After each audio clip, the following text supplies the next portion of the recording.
Welcome. It's 12 o'clock and all's well. Well, welcome again to our Hispanic Heritage Month, and we are continuing with our very informative sessions and events of learning and sharing. And thank you so much for spending your lunchtime with us today. We really appreciate it. And today we have J. Michael Cruz. And Michael is the Director of Operations of NACA, and he is also a member of SHOC, which is the Coconino Hispanic Advisory Council. And I am going to pass everything over to Michael. And today he's going to give us a little bit of education on Dia de los Muertos Altar. Okay? So thank you again. And if you have any questions at all, we have the chat. You can go ahead and put it in the chat room, and we will open up the floor for questions after his presentation. Thank you so much, Michael. Take it away.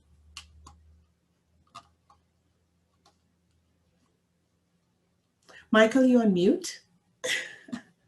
Sorry, I said thank you very much. I appreciate that. You hit the record button, right, Carol? Yes. Okay, thank you. So thanks everybody for joining me today. This is a show and tell in terms of my particular altar and the two people who are featured on there. I will go into some education, just basic, about what an altar is and what it looks like. But I think there's some more in-depth stuff coming up later this week from some other folks. I think there's one tomorrow and maybe one the next day. So please tune into those if you want more in-depth information on altars. Again, this presentation is just sort of me sharing my story, talking about two very important women in my life and the altar that I have for them at home in my house. If you have any questions, you can put them in the chat. I can't see the chat because I'm sharing my screen, but Carol will monitor that. Let us know. Please interrupt as you need to. So I was going to start with a bio and just sort of put my altar into a context in terms of who I am as a Mexican American and where I'm from and all of that sort of information. So I am third generation Mexican American. I was raised in the lower Rio Grande Valley. Moving to Arizona, it's very funny to me that people call Phoenix the Valley. Phoenix and that area being a valley is because of the mountains. But in South Texas, the valley is because of the river. I've got maps here in just a second so you can see the geography and exactly where that is. I was born in Weslaco, and the population in 1970 when I was born was 15,000.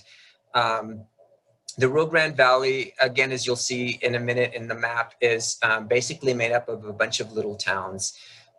They have, since 1970, grown, and I'm sure are much more connected than they were back then. But Weslaco is one of the cities, and they're all sort of small communities that, again, bleed into one another. The demographics of the Rio Grande Valley, the Hispanic population in 1990, I got more recent stats, 80% in 1990 of the population is Hispanic, and then in 2010, it was 91%. So it's very, very, very Mexican American there in the Valley. It is not uncommon to find people that don't speak English.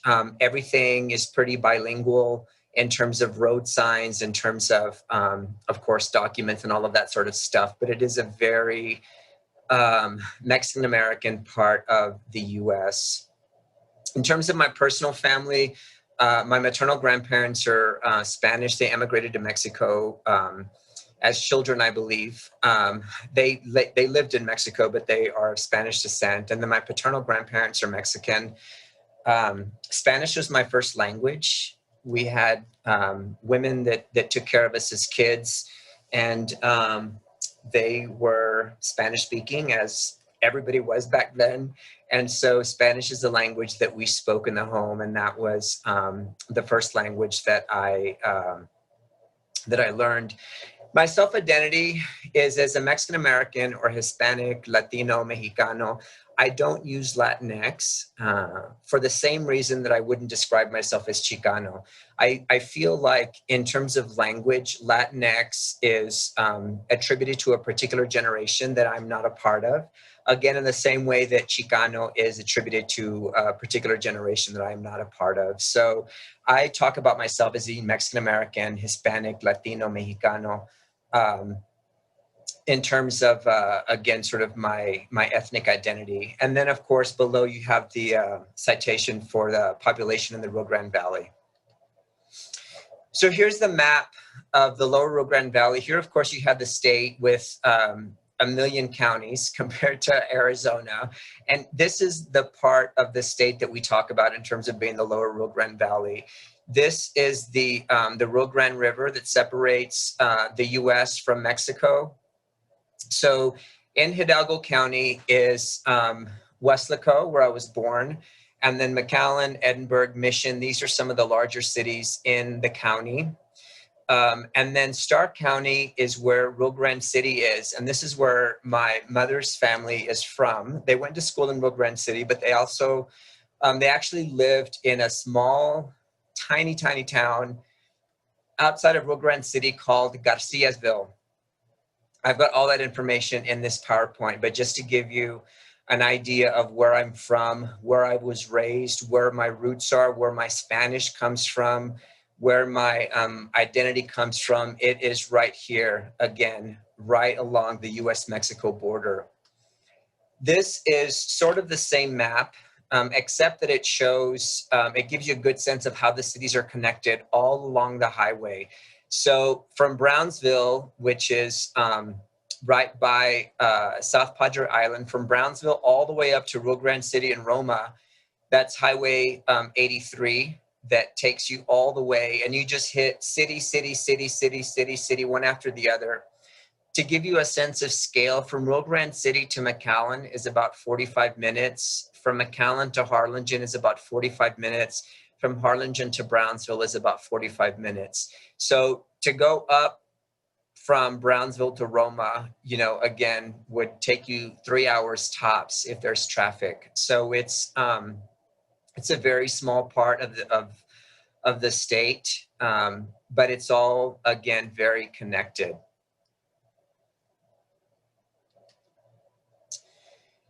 Here's some information in terms of my bio. One of my colleagues on the Chalk Council said that it might be a good idea to sort of talk about what happened to me after I left the Valley. I left the Valley when I was 13, and we moved to Georgia for a year. After that, I did high school and undergrad in San Antonio. I moved back to Texas. So I am a native Texan, except for that 1 year during my formative years. So we were in San Antonio from 84 to 93.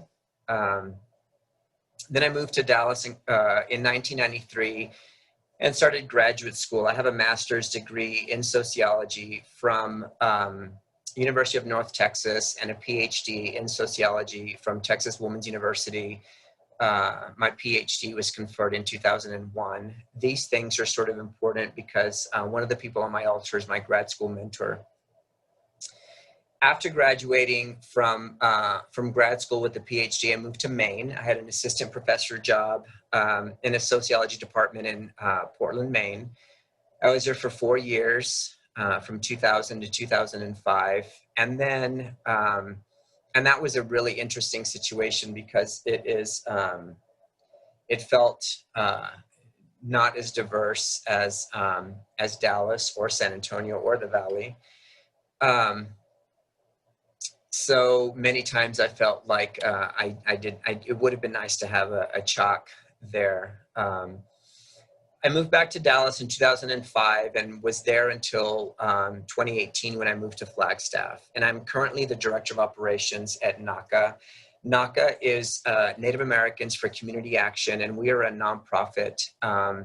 We are primarily a family health center, so we provide medical care to anyone in the community, Native and non-Native. We serve people who are insured, people who are not insured, and we provide all of the services that you might expect from a family clinic. Immunizations, physicals. If you have a cold, you can come in and see a provider.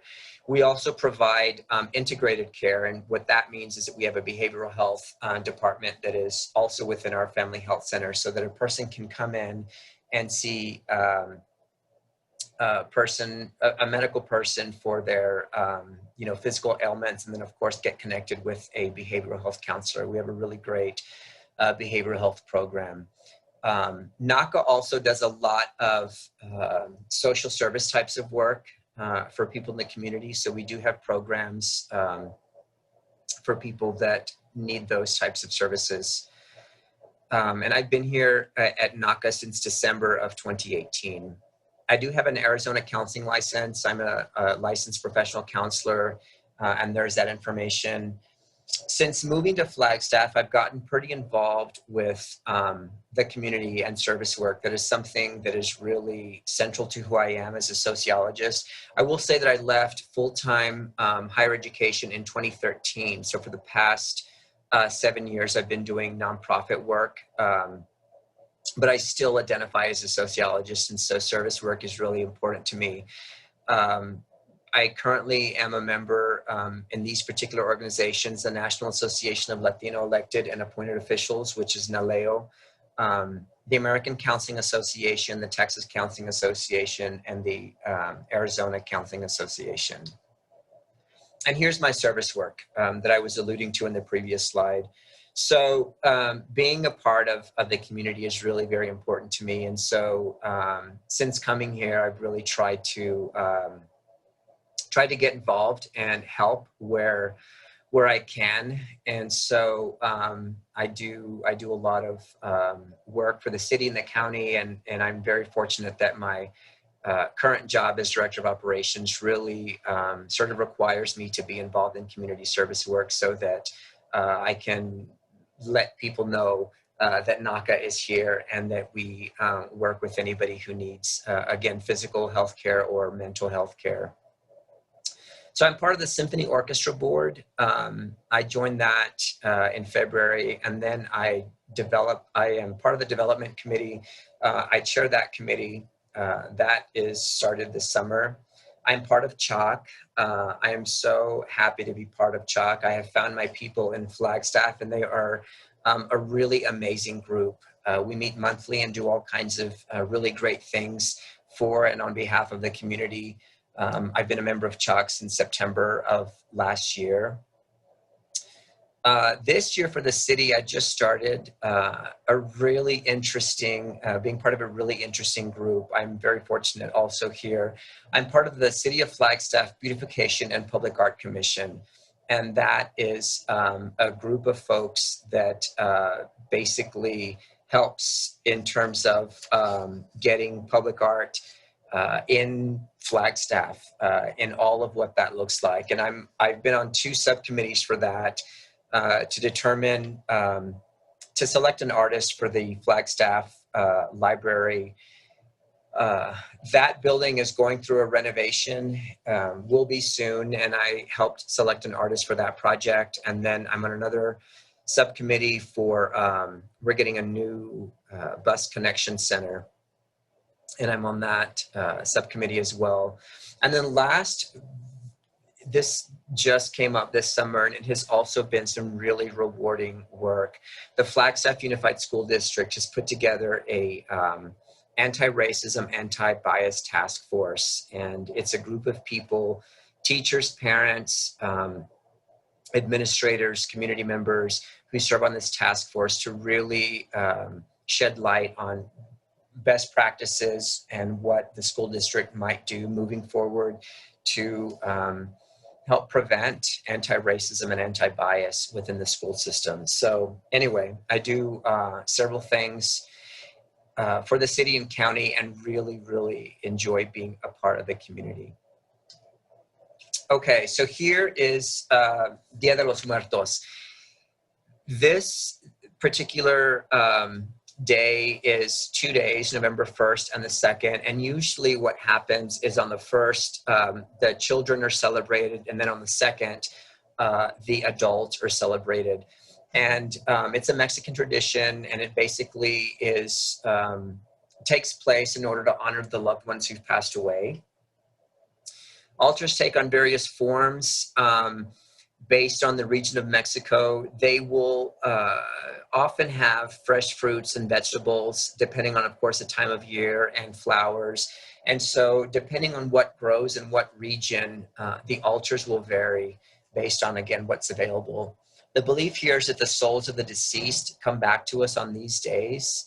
Some common elements of an altar, they usually have food, drink, candles, and sugar skulls. These are just several things that can go on an altar. Again, it's a celebration, and it's not something spooky or creepy or weird. It's not Halloween.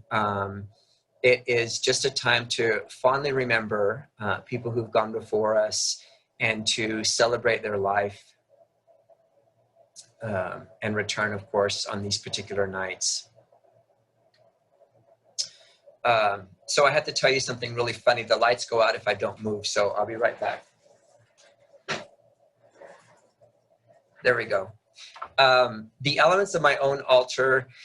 Altar is very personal, and the owner, of course, decides what to include.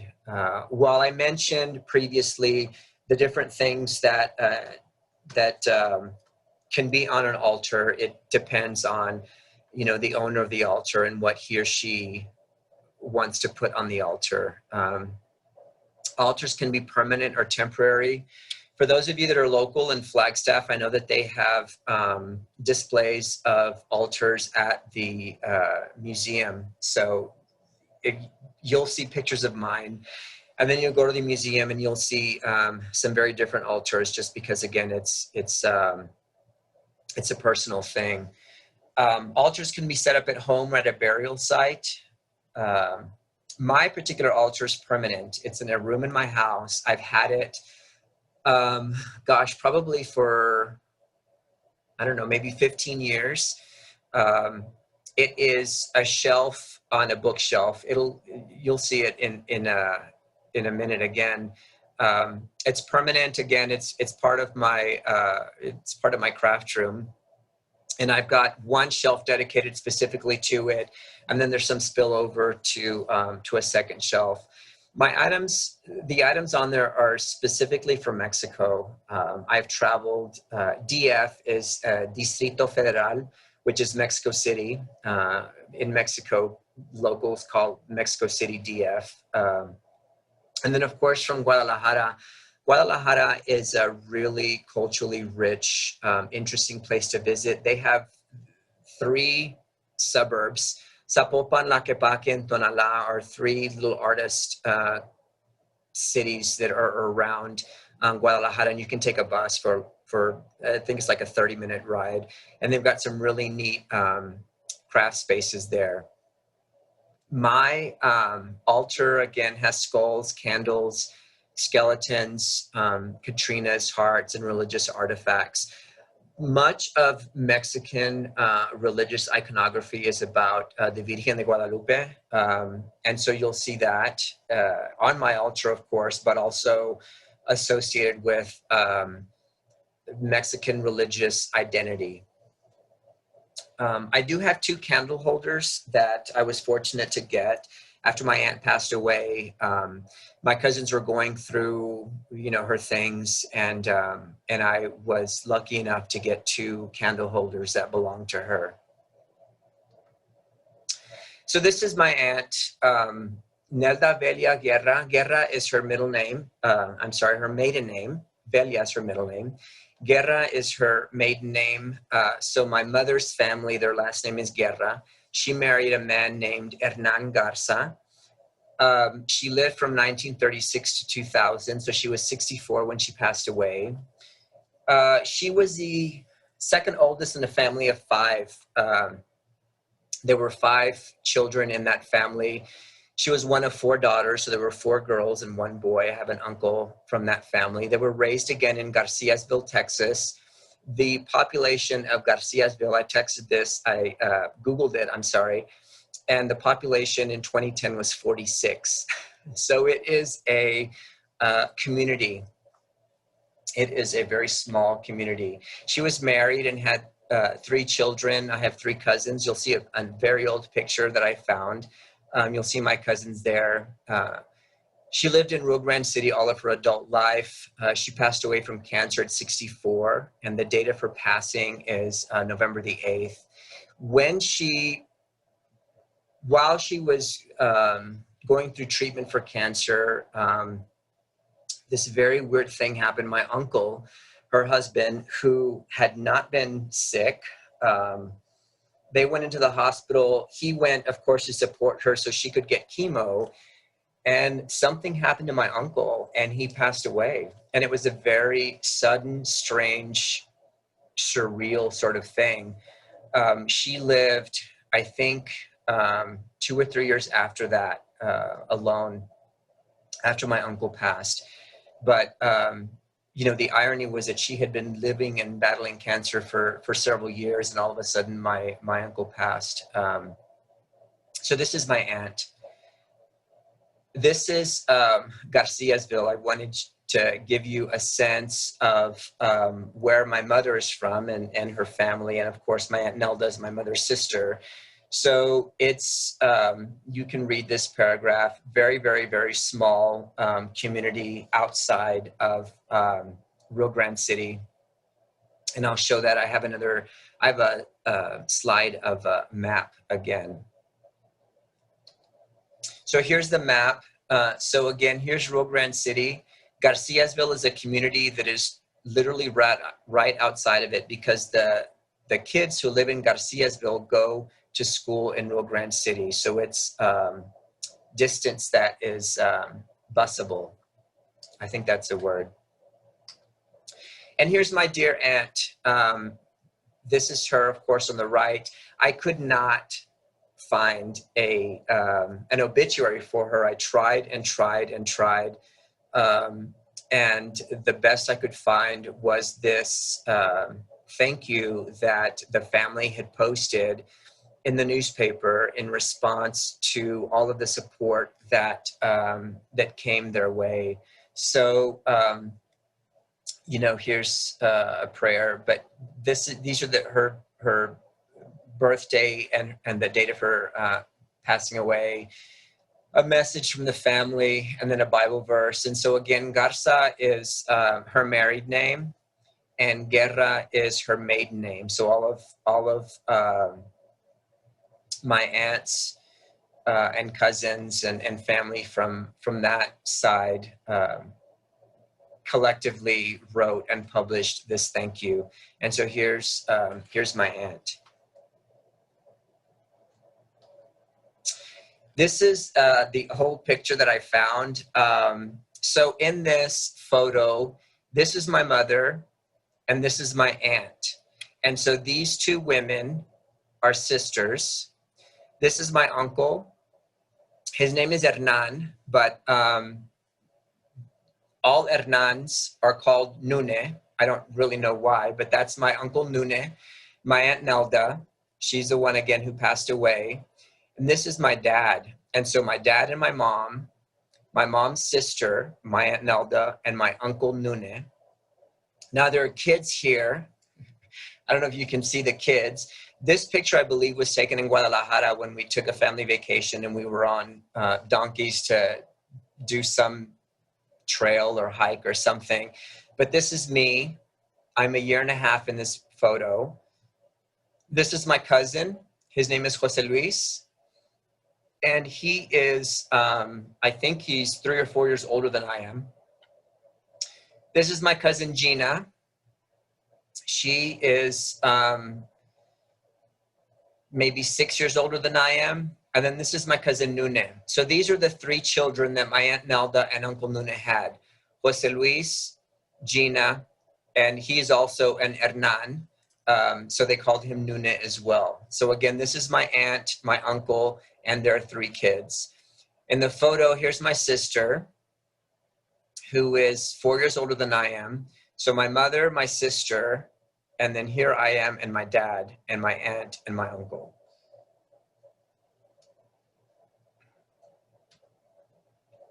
Now, Norma Williams, she was my grad school mentor. She was a faculty at the University of North Texas, and the University of North Texas, so in Denton, Texas, north of Dallas, you have, in Denton, you have the University of North Texas and Texas Women's University, and they're both in the same city. I went to the University of North Texas for my master's degree. And then when I got my master's degree, I went over to the other school and enrolled and got my PhD there so that I could teach and get that experience. My grad school mentor, her areas of specialization were the Mexican-American family. She looked at gender, she looked at race. Again, she served on my master's thesis committee. I wrote a master's thesis on gay male domestic violence. And then she was also on my doctoral committee, and that was on aging gay men. The title of her book was The Mexican-American Family, Tradition, and Change. There's a funny thing about academics. Whenever you title an article or a book, you're supposed to use a colon. And so it's this joke in graduate school. So there's her colon, and there's the title, Mexican-American Family, Tradition, and Change. She wrote it in 1990. She also passed away from cancer. She had multiple myeloma. She passed away at 58, and she passed away on September 11th of 2004. This is a picture of Norma. And here is here's an obituary that was written and published on the UT Arlington website. So Norma left the University of North Texas and moved to UT, the University of Texas at Arlington. They're in the same geographic region. They're all around Dallas suburbs. And she passed away while she was teaching at the University of Texas at Arlington, but it's again, she stayed in the Dallas area. This obit is written by, of course, you know, that staff person, but she is remembered here by Dr. Young, who is the chairman of sociology and anthropology. And so all of these quotes are about him, are what he said. And the stuff that he says about her being a true mentor to her students was just spot on, because I'll never forget, she was a Mexican-American sociologist, and there's not a lot of Mexican-American PhDs, number one, especially back then, and there weren't a lot at my school, University of North Texas. And so what she did is she got all the Hispanic students, all the Latino students, and we all just sort of hung around her because she was a really good mentor, and she was one of us. And it sort of became, I'll never forget, you know, my classmates and I would cringe when we saw her in the hallway, because she had a way of saying, oh, I was just thinking about you. Come into my office, I have a book for you. And if you're in grad school and a professor gives you a book and suggests you read it, then you read it, because they're then going to want to have a conversation about what you learned and what your impressions were. So I distinctly remember my friends and I trying to avoid her in the hallway because we knew she was going to have a book for us. But she used to tell me, when you dress like a professional, you feel like a professional. So she was always trying to professionalize her students. She was a wonderful woman.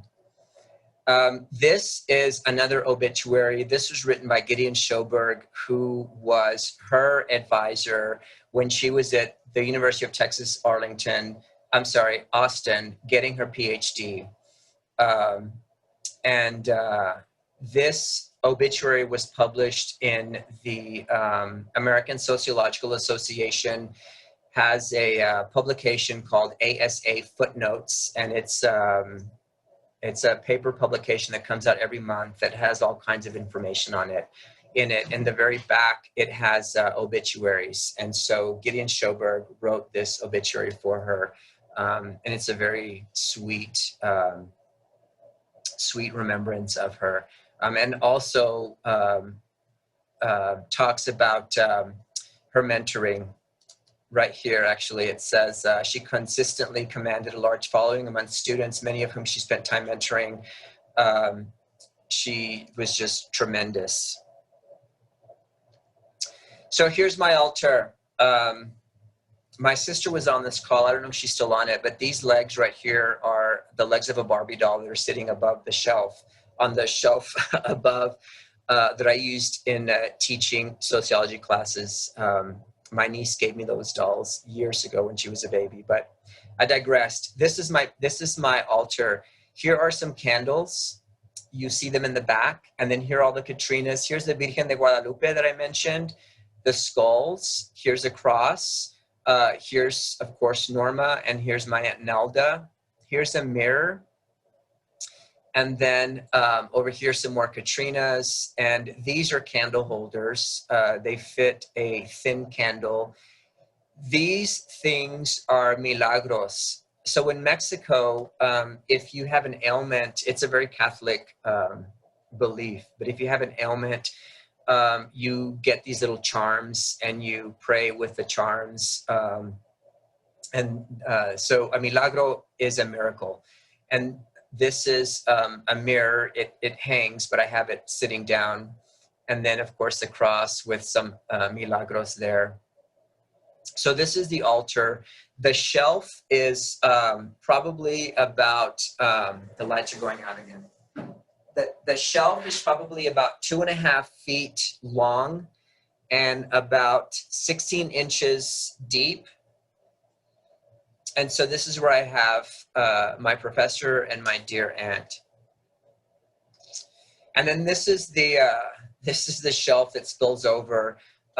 Here's a picture of me and my siblings. But this is one candle holder that belonged to my Aunt Nelda. This is the other candle holder that belonged to my Aunt Nelda. And then here's, of course, a Virgen de Guadalupe candle. Here's some calaveras. Here's a little band. And these things specifically, the Mexican things, were purchased in Mexico. And then, of course, the candle holders that belong to my aunt. And what I do, and of course, you know, it varies in terms of how one honors the people that are on their altar. I have gone several years in a row, you know, lighting candles and talking to them and telling them how much I miss them. I certainly miss Norma for her advice, for her career advice. And then I miss my aunt just because she was gold. She was so optimistic and positive. She was the best, very, very, very supportive, never said anything mean or rude or ugly, just a really nice, sweet woman. So anyway, I've gone years where I have, you know, lit the candles and talked to them. And then some years I've just, you know, not lit the candles and just honored their existence and honored the fact that I miss them. So it depends in terms of how I celebrate the day based on what's going on. But I have had my altar for, again, like I said, about 15 years, and it has grown as I've traveled and as I've collected things. So much so that, again, there's spillover to a second shelf. But these are the two women who are on my altar and who I think about and miss on a regular basis. And that's the end of the presentation. I wonder if there are any questions.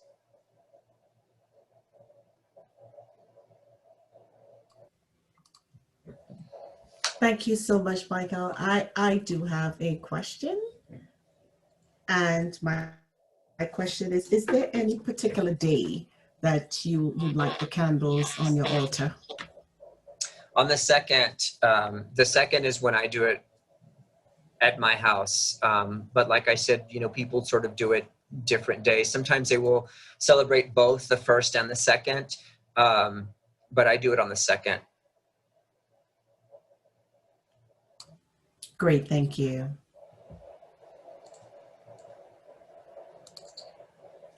And anybody else have questions? You can I can put you on mute, and you can, if you have a camera, it's good for us to engage by seeing you. If you're shy, then you could put it in the chat. But this is the time we're going to open up for questions or comments.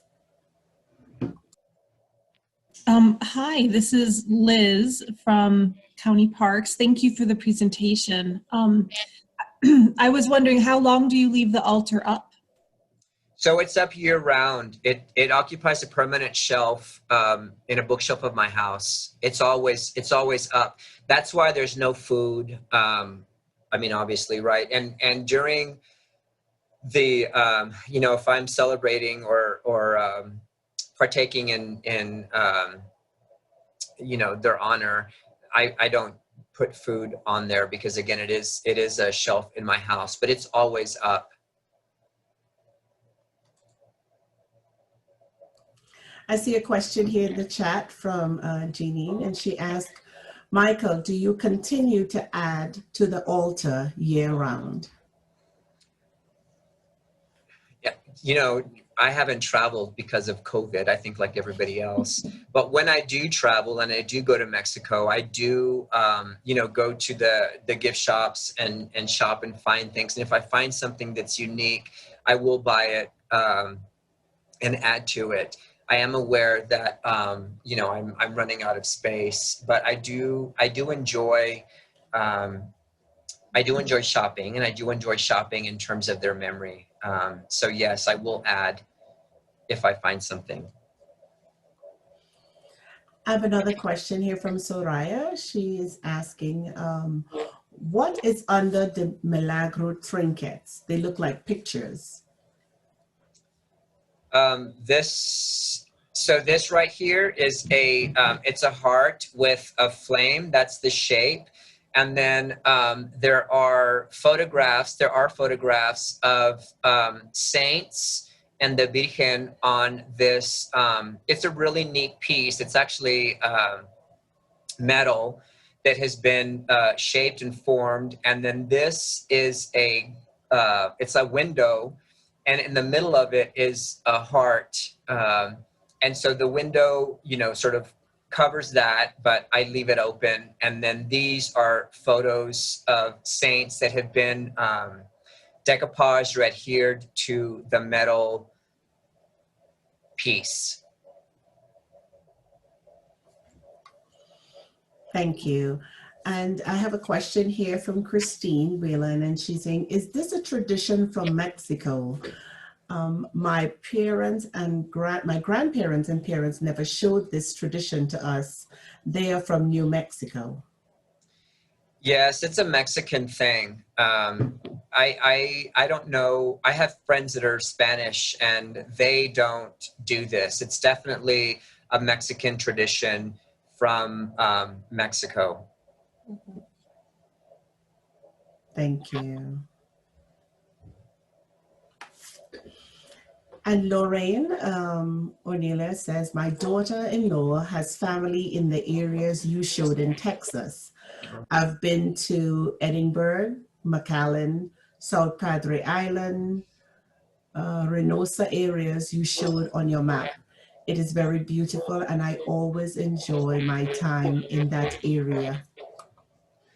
Yeah, it's like no other. It is very culturally rich in terms of Mexican traditions and Mexican ways and Mexican food and language and everything else that is a part of Mexican culture. Yes.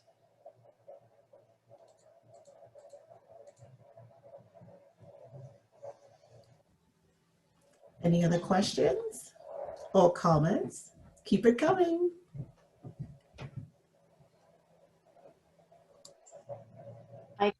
You did a great job. This is Ruth, and I have a question. I see that a lot of parents and grandparents through the generations have not, you know, taught their kids about these traditions. If there's parents out there, young parents, that maybe want to start these traditions, how would they introduce it to their kids? That's a great That's a great question, Ruth. You know, luckily we have the movie Coco that I think presents all of this in a very non-threatening, spooky, loving way. And in a way that certainly kids can understand it. I think that, again, it's a very personal thing that someone would need to be interested in taking up and doing, and sort of honoring the people who've gone before them. I think that, you know, the more we become acculturated, the easier it is to forget sort of one's roots or where you're from. I know that my cousins, the children of my Aunt Nelda, don't have an altar for her, and they live in the valley. So I think it's again, it's a personal choice. Some Mexican Americans enjoy doing this. Others sort of don't feel the need to for whatever reason. I think because I left the Rio Grande Valley and I lived in Maine and now I live in Flagstaff, I'm very tied to my identity. And I think this helps keep me grounded, number one, but it also, and more obviously, helps me remember, honor, appreciate these two amazing women. And so I think one really has to want to do this. One really has to sort of buy into keeping the memory of someone who is passed alive. And this is one way to do it that that I think is really neat in terms of all the different artifacts that you can find to add to your altar.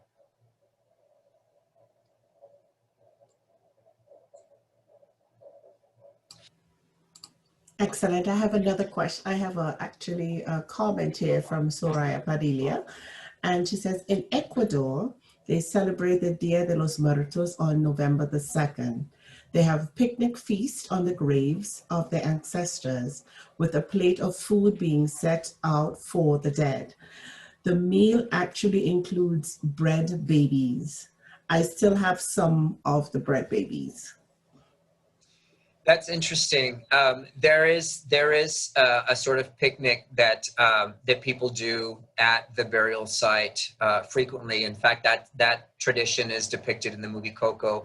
On these two candle holders, you'll notice this is a candle, and then these are items of food.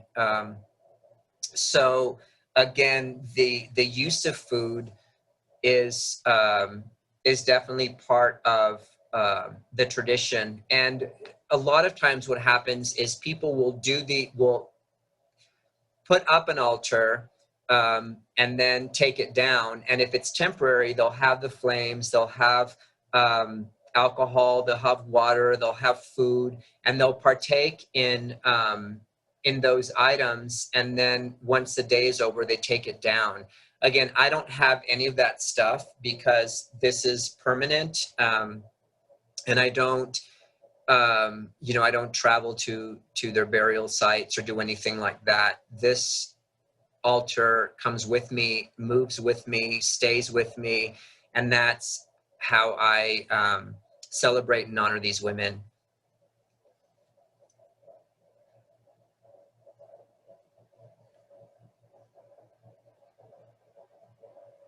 Okay, and Michelle, sorry, not Michelle, M. Castillo Rincon.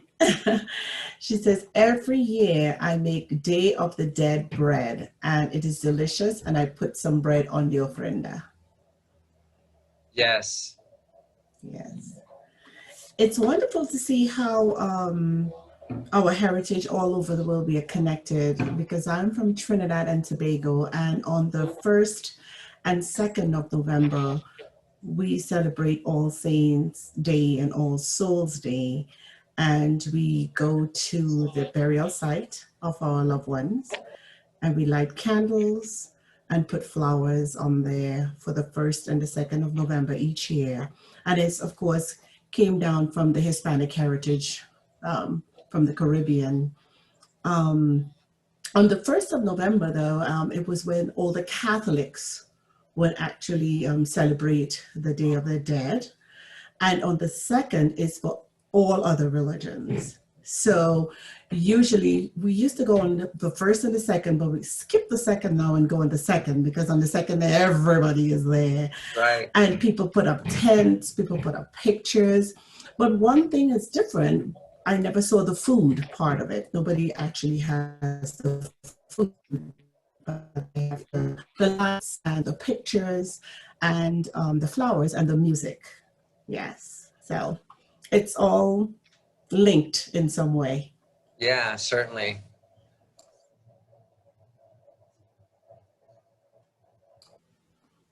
Any more questions?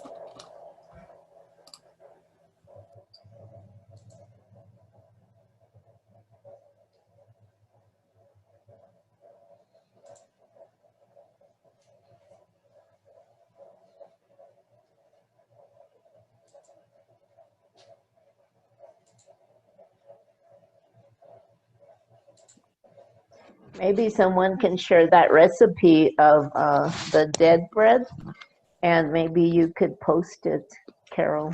That would be nice.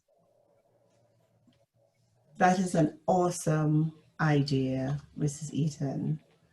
So I think I will probably put Castillo Rincon on the spot about the dead bread recipe, the delicious. I'm going to put her on the spot there. Would you please share your recipe with us?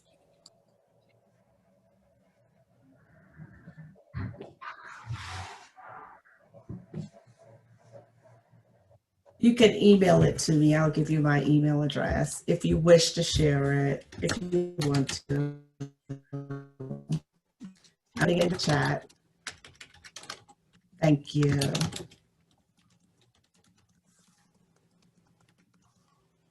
Anybody want to share their customs though? Because sometimes we think that it's not linked, and when you start talking about it, that we are all linked in some way, the way how we celebrate life and also death. So does anybody want to share with us what they do in their tradition?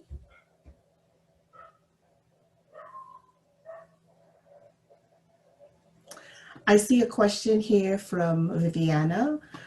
Is there a place we can share our altar photos? Yes, of course, Viviana. If you want, you can share either now or you can go ahead and send it to me and I will definitely post it up on our SharePoint site and send it to everyone who attended this session. Either which way. Great, thank you, Carol. So I was just thinking in the future, we haven't, on our end, we haven't worked on ours yet, but when we do, I'd love to submit a photo. Oh, definitely, please. We want this to be ongoing. So it's not only for Hispanic Heritage Month, and that is what we are trying to institute or say celebrate here in Coconino County, is that we want all these heritage months to be an ongoing thing. It's not only on the month we want to celebrate it, but we definitely want it to be ongoing. So keep on sending your pictures, please. Thank you. You're welcome. Michael, I just wanted to say that I really appreciated what you said about how these traditions help us stay grounded. And, you know, a lot of times, you know, we come to a new country and we want to assimilate, and somehow our traditions kind of fade away. But, you know, practicing them always keeps us grounded, and it helps us to remember, you know, where we came from, who we are, and how we identify. You know, even if you hit that top level of leadership or career level, you know, and you become, you know, top level VIP, it's always nice to see those people, those leaders, always return to their cultures by celebrating some of these traditions that we have. So thank you for that, that comment. It was very appreciated. Sure.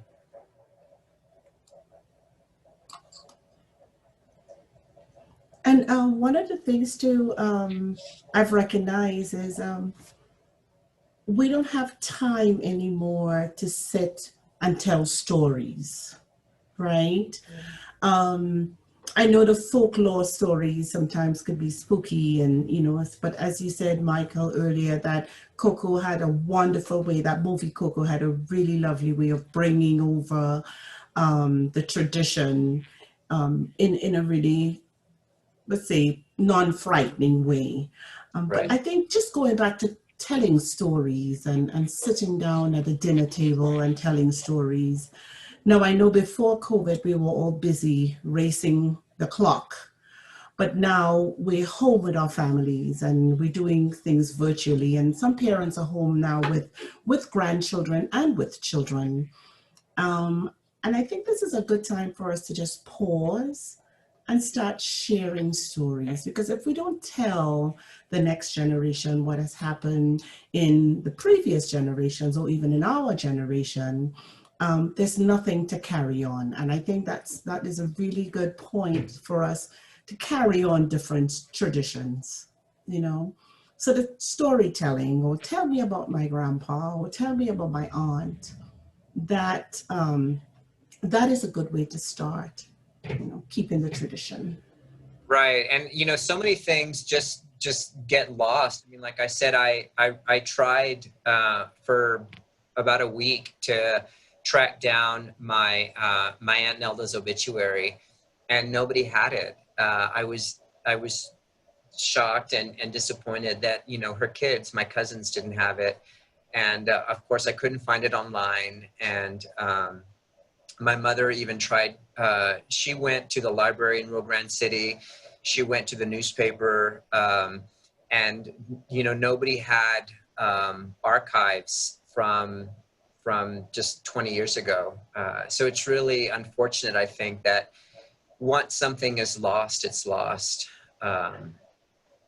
So yeah, I think the importance of keeping ties to one's culture is meaningful. I think that, keeping things that future generations will want to see and hear and know about is meaningful, especially if you're from a different part of the world and your roots are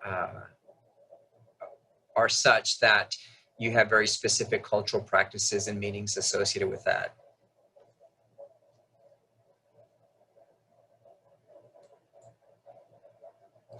Yes, and another thing too that I find that most people today are into the genealogy thing, right? And they go to ancestry.com, or they go to lots of different websites, because people are searching.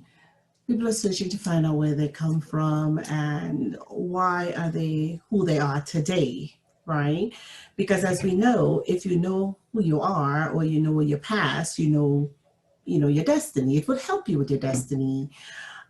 So I find with more persons starting doing their genealogy, then they start asking questions, what am I doing on this side of the world when my ancestors were on that side of the world? And, so it's interesting. So I would say, as a fun item, that everybody try to do their genealogy, and because it will strike up some questions and some interest.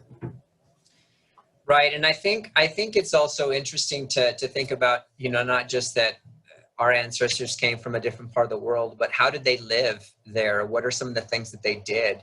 And that's what this altar sort of represents to me. It's, I know I speak Spanish, and I know that, where my family is from geographically, but the altar really represents where my family is from culturally. The food that we eat, it's there's much more meaning and depth to just sort of speaking Spanish and knowing my origins are from Mexico. And so, again, having this up year round, I see it every single day, and it's meaningful. And of course, these women, it's not just the altar. Obviously, it's the altar for these women who have had such a huge impact on my life. And so that is really important to me as well, is remembering that the altar wouldn't be the altar without these women, right?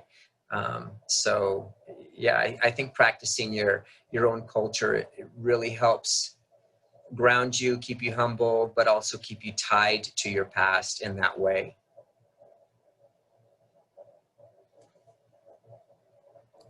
Yes, very, very good words. Very excellent. That is excellent. So we do have 5 more minutes. If anybody wants to share or anybody have any questions for Michael. Michael, did you put your contact information anywhere there in case anybody wants to ask you stuff offline? I didn't. I could put it in the chat. Mm-hmm. Yeah. Yes, please. Mm-hmm. That would help. Thank you. So let me use this opportunity to say, again, thank you so much, Michael, for sharing with us this wonderful conversation.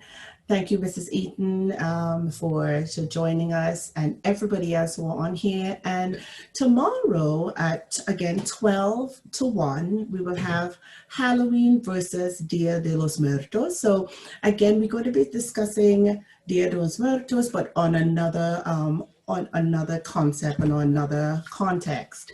And we have Mr. Frank Moraga. He again is from Shock, and he is going to be talking to us about Halloween versus Dia de los Muertos. And on Wednesday from 12 to 1, we have Dia de los Muertos, the altar preparation. So what Michael has showed us here today with his finished altar, we are going to be joined by our Flagstaff Nuestro Races, a lovely group, and they are going to actually show us the making of the altar. So that is something really, really interesting that if you're interested, you want to join and find out a little more about that, because, you know, the more we are educated and the more we are informed about other culture, the easiest way for us to communicate and to understand and to be empathetic towards stuff. So the more we learn and share, the more we grow. Any last words, Michael? I was just going to say, very well said. That was really nice. I agree with you completely. I think to understand each other is to be empathetic and be caring and lead with the right foot. Yes. All right. Well, thank you so much, everyone. And Michael, did you want me to share your email address here in chat? Sure. I thought I sent it to everyone, but let's see. Yeah, he did. Yes, you did. I saw it. I saw it. Thank you so much. And looking forward to see everyone again. Or please share. I will be sending you the invitation for the other segments we have and other sessions. So please share and join us. Have a wonderful day, and thank you. Thanks everyone for showing up. Thank you.